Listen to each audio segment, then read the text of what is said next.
তালের শ্বাস খেলে ৬টি রোগ ভালো হয়। এই তালের শ্বাস কিন্তু আমরা অনেকেই খেতে পছন্দ করি। এটার ভিতরে কিন্তু অনেক ভিটামিন রয়েছে। এটার ভিতরে vitamin E, vitamin B, vitamin C রয়েছে। শুধু তাই নয়, এটার ভিতরে ক্যালসিয়াম রয়েছে, আয়রন রয়েছে, পটাশিয়াম রয়েছে।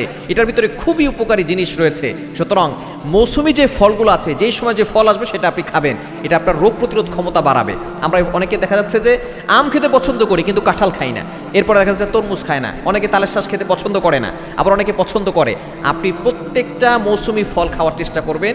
এটার মাধ্যমে আপনার রোগ প্রতিরোধ ক্ষমতা বাড়বে। আল্লাহ পাক রব্বুল আলামিন এই ফলগুলোর ভিতরে, মৌসুমি ফলের ভিতরে রোগ প্রতিরোধ ক্ষমতার ওষুধ, শেফা আল্লাহ তাআলা দিয়ে দিয়েছেন। সুতরাং এই তালের শ্বাস যদি আপনি খেতে পারেন, এক নম্বর হচ্ছে গরমে ডিহাইড্রেশন থেকে আপনি বাঁচতে পারবেন। গরমে অনেক সময় হিট স্ট্রোক করে অনেক মানুষ।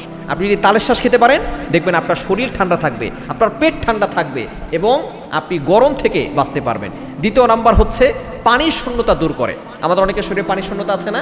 যদি আপনি তালের শ্বাস খেতে পারেন, আপনার এই পানির শূন্যতা দূর করবে। এবং ৩ নাম্বার হচ্ছে রক্ত শূন্যতা দূর করে। Can you imagine? আপনি কল্পনা করতে পারছেন এই তালের শ্বাস যদি আপনি খেতে পারেন, আপনার রক্ত শূন্যতা দূর হয়ে যাবে। এবং ৪ নাম্বার হচ্ছে মোস্ট ইম্পর্টেন্ট, সেটা হচ্ছে লিভারকে ভালো রাখবে। আমরা অনেকেই দেখা যাচ্ছে যে বিভিন্ন আজে বাজে খাবার খেয়ে থাকি, যার কারণে লিভার কিন্তু ফ্যাটি লিভার হয়ে যায়, লিভার ভিতরে অনেক সমস্যা হয়, লিভার ভিতরে ময়লা জমে যায়। আপনি যদি তালের শ্বাস খান, আপনার লিভার ভালো থাকবে, লিভার পরিষ্কার হবে। এবং ৫ নম্বর হচ্ছে আপনার দৃষ্টিশক্তি ভালো হবে।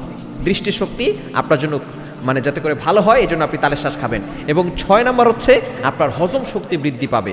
এই জন্য তালের শ্বাস খাওয়ার চেষ্টা করবেন, যেটা আপনার জন্য, শরীরের জন্য খুবই উপকার হবে এবং আপনি গরমের ভিতরে সুস্থ থাকতে পারবেন ইনশাআল্লাহ।